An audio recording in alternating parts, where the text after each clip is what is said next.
तुमने ऐसा क्यों किया? और कोई रास्ता नहीं था? जीवन बड़ा बहुमूल्य है, अपना जीवन नष्ट क्यों किया? अगर कोई दिक्कत इस तरह की थी, कोई फंसा रहा था, कोई गलत काम करने का दबाव दे रहा था, तो तबीयत के साथ लड़ना चाहिए था। अब तो सोशल साइट है, तमाम संचार जनित माध्यम है, तुमने ऐसा क्यों किया? बड़े प्यार से जतन से माता पिता ने पाला था और तुम्हें पीसीएस अधिकारी बनाया था। गांव की पहली पीसीएस महिला थी तुम।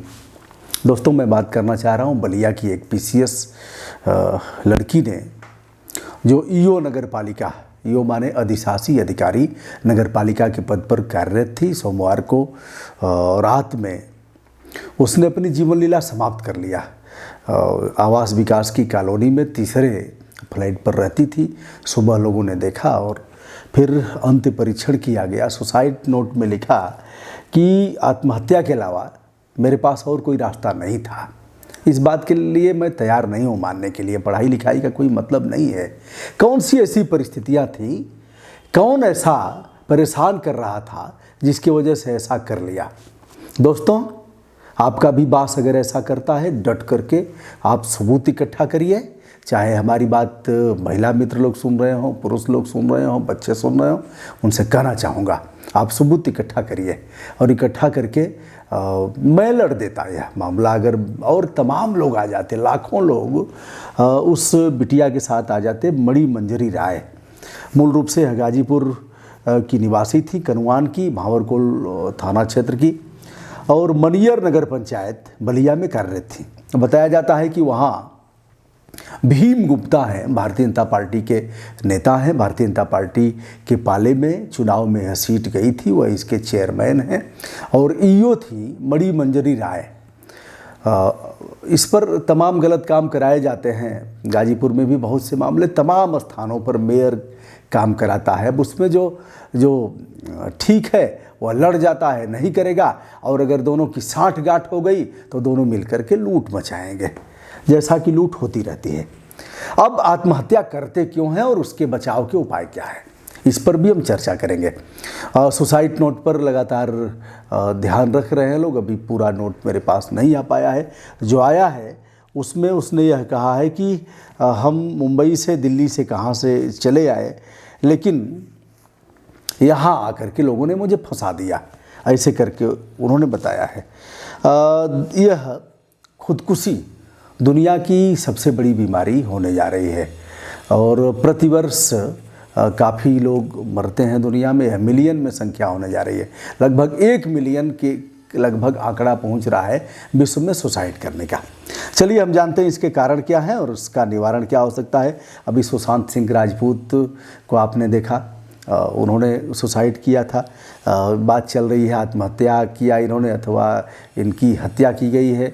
किन लोगों ने ऐसा करने के लिए इन्हें प्रेरित किया, इस पर चल रहा है। अभी बलिया के ही सुरेंद्र कुमार दास थे, आईपीएस अफसर थे, उन्होंने भी आत्महत्या कर लिया। और कई लोगों ने, बिहार के एक आईएएस अफसर ने आत्महत्या किया। परिवार से दिक्कत चल रही थी, पत्नी से दिक्कत चल रही थी। सुरेंद्र कुमार दास के साथ भी ऐसी ही दिक्कत थी। एटीएस के एएसपी राजेश साहनी ने गोली मार करके आत्महत्या कर लिया। ऐसे तमाम लोग हैं जिन्होंने, एक लंबी फहरिस्त है। हमारे एक अच्छे दोस्त थे, बहुत पहले की बात बता रहा हूँ, निरंजन प्रसाद, एएसपी थे आजमगढ़ में, हमारे यहाँ सीओ थे, बहुत अच्छे इंसान थे। उन्होंने भी गोली मार करके आत्महत्या कर लिया। बहुत अच्छे थे, कवि हृदय थे। बताया जाता है कि उस समय चतुर्थ श्रेणी के कर्मचारियों की भर्ती हो रही थी। निरंजन कुमार बेहद ईमानदार अफसर थे, वह उसको झेल नहीं पाए। झेलना तो पड़ेगा, ललकारना पड़ेगा, बड़े कमज़ोर लोग यह लोग हैं। और अगर यमराज भी दबाव बनाएंगे कि ऐसा कर लो, तो मेरे जैसा व्यक्ति तो नहीं कहेगा, यमराज से कहोगा यमराज अपनी औकात पे रहो। अगर जिसने जन्म दिया है, ब्रह्मा को बताते हैं, ब्रह्मा भी कहेंगे कि बेटा अब तुम्हारा समय ख़त्म हो गया है, खुदकुशी कर लो, तो मैं कहूँगा यमराज यह घर छोड़कर कोई और घर पर जाइए। चलिए बताता हूँ। दिक्कत आ सकती है आपके सामने।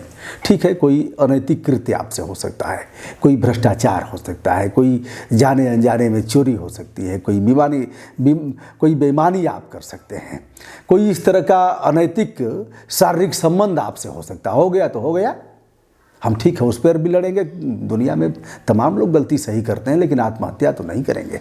ऐसे लोगों को मैं आज साहस देने का प्रयास कर रहा हूँ जो ऐसी कमजोरियों से ग्रसित हैं और कहीं ना कहीं उनके सामने दिक्कत आई होगी। तो उनसे भी कह रहा हूँ, जीवन बड़ा बहुमूल्य है, बहुत प्यार से जीने की आवश्यकता है। बड़े भाग्य मानुस्तन पावा सुर दुर्लभ, बड़े भाग्य से मनुष्य का जीवन मिलता है। सुर दुर्लभ, देवताओं के लिए भी दुर्लभ है। सदग्रंथन गावा, सभी ग्रंथों ने ऐसा कहा है। अब जब आत्महत्या के विचार आते हैं तो आपको अपने दोस्तों से शेयर करना चाहिए। शेयर आप करेंगे तो ऐसी स्थिति नहीं हो पाएगी। बताना चाहिए, साझा करना चाहिए, अपने परिवार के लोगों से साझा करना चाहिए। कई बातें, जैसे गलती हमसे भी हुई, एक बार मैं जुआ खेल गया था। चलिए कुछ अपनी चीज़ें साझा कर रहा हूँ। मुझे आत्मग्लानि हुई। और जुआ कैसे हुआ, एक मित्र के निमंत्रण में गए तो एक 3 तसवा होता है, ताश लेकर के ऐसे खेलते हैं सब। हम लोग खड़े हो गए तो देख रहे हैं, खेल रहे हैं सब। 10 रुपया लगा रहे हैं तो 20 रुपया मिल गया, 20 रुपया लगाया तो 40 रुपया मिल गया। हम लोग भी कौतूहल बस 10 रुपया रख दिए, 10 रुपया रख दिए तो 20 रुपया आ गया, 20 रुपया रखे तो 40 रुपया आ गया, 40 रुपया रखे तो 80 रुपया आ गया। लगातार तो यह लगा कि भाग्य साथ दे रहा है। अब खेल कहाँ हुआ इसको बता रहे हैं। खेल यह हुआ कि जुआ खेलने वाले और खेलने वाले और जो जुआ खिला रहे थे वह सब एक ही थे। हम 2 ही लोग उसमें अलग से थे। तो हमारा बढ़ाया, हमको उकसाया, तो हम लोगों ने उसको भाग्य से जोड़ लिया कि थोड़ा और पैसा मिल जा रही तो बहुत। फिर हमने रखा तो सब हार गए। अगली बार यह हुआ कि इस बार रखा जाए तो अब ठीक हो जाएगा, तो अगली बार हम 120 हार गए। अंत में 1 पैसा नहीं रह गया। हम थे और हमारे जायसवाल साहब मित्र थे। उसके बाद हम लोग गए जहाँ, तो वहाँ बताया कि ऐसी ऐसी घटना हुई। अरे बाबा, आप फंस गए क्या उन सबों के बीच में। बहरहाल वह परिवार उन सबों को जानता था और वह पैसा हम लोग के पास वापस आ गया। आत्मग्लानि हुई, घर पर पहुँचा, चूँकि द्यूत क्रिया में भाग लिया था, जुआ खेला था। तो 11 बजे रात को पहुँचा, पिताजी सो रहे थे। मैंने सोचा कि इसी रात को बता दें। बहरहाल जग गए आहट पा करके। फिर हम बैठे उनके पास। हमने कहा कि साहस जुटाते जुटाते हमने कहा कि हमसे गलती हुई है। चुप। फिर बोले क्या? तो हमने बताया पूरी बात, हम बता लिए। उसके बाद वह कुछ नहीं बोले, कुछ बोले ही नहीं। हम सोचे कि कुछ उत्तर देंगे। फिर हम चले आए, मन भारी करते हुए आकर के सोए। नींद नहीं लगी 1 आध घंटा। बहरहाल सुबह से उनका व्यवहार अच्छा था, उन्होंने मुझे क्षमा कर दिया था। तो सभी अभिभावक ऐसे ही होते हैं। लगभग 99% ऐसी ही संख्या है कि अगर गलती हो जाएगी तो लोग क्षमा कर देंगे।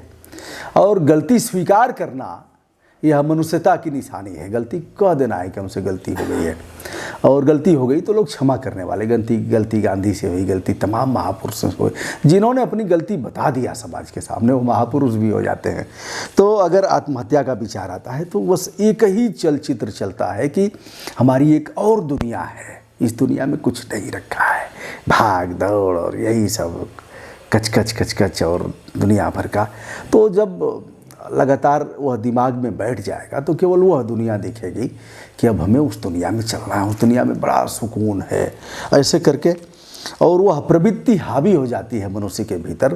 प्रवृत्ति निकलने का नाम नहीं लेती। दोस्तों, कौन सी प्रवृत्ति है जो हावी हो जाएगी? हम हावी होने ही नहीं देंगे और डट करके लड़ेंगे। मृत्यु सामान्य मृत्यु होगी। जब समय आएगा तो मृत्यु होगी। जब हम चाहेंगे तभी मृत्यु होगी। और ऐसे नहीं होगा कि हम अपने बहुमूल्य जीवन का नाश कर दें, ऐसा नहीं हो सकता। इस बिटिया के बारे में बड़ा तरस आ रहा है, कैसे किया और कौन लोगों ने फंसाया। मुख्यमंत्री जी से कहना चाहूँगा, मुख्यमंत्री जी और माननीय प्रधानमंत्री जी, बेटी बचाओ बेटी पढ़ाओ। बेटी के सामने ऐसा संकट आया क्यों? क्या नगर पालिका के चेयरमैन और इन लोगों का ऐसा दबाव था? क्या वहाँ के जिलाधिकारी इत्यादि का ऐसा दबाव था कि यह काम करो? क्योंकि खेल होता है नगर पालिका में, जिला पंचायत में, नगर निगम में खेल होता है। खेल लगातार काम नहीं कराया, पेमेंट हो जाएगा। काम फर्जी दिखाया, पेमेंट हो जाएगा। नाली की सफाई नहीं हुई, पेमेंट हो जाएगा। और यह सारा पेमेंट अधिशासी अधिकारी नगर पालिका, नगर पंचायत के हस्ताक्षर से ही होते हैं। तो इसकी जांच हो। इस मामले में अच्छा होगा कि अलग से विशेष जांच दल गठित करके इसकी जांच कराया जाए और किसी को बख्शा ना जाए। यह घटना सामान्य घटना नहीं है, असामान्य घटना है।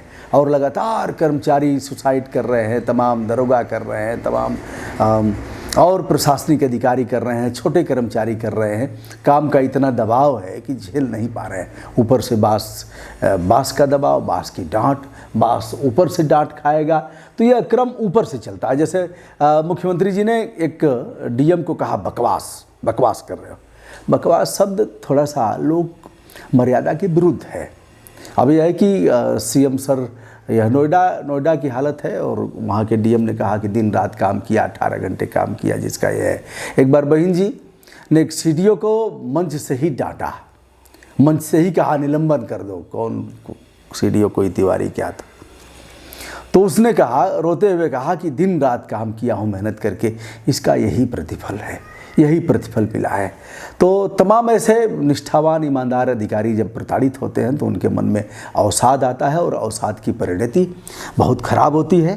श्रद्धांजलि देता हूँ उस बड़ी मंजरी बिटिया को और तमाम जो हमारे बच्चे हैं उनसे अनुरोध करना चाहूँगा कि इस प्रवृत्ति को अपने जहन में हावी न होने दें। मरेगा वह जो परेशान कर रहा है। हम ऐसा करेंगे, ऐसी सारी गतिविधियों को हम इकट्ठा करेंगे और कि उसकी कलई खुल जाएगी, समाज में वह नंगा हो जाएगा। ऐसा करेंगे ना, करना चाहिए। चाहे जो हो सामने वाला, अगर पहाड़ जैसा होगा तो भी सीना ठोक करके उससे टकराएंगे। उसके पास नैतिक बल नहीं होता। और अगर आपसे कोई गलती हो गई है तब भी आप जीना सीखिए। जीना इसी का नाम है।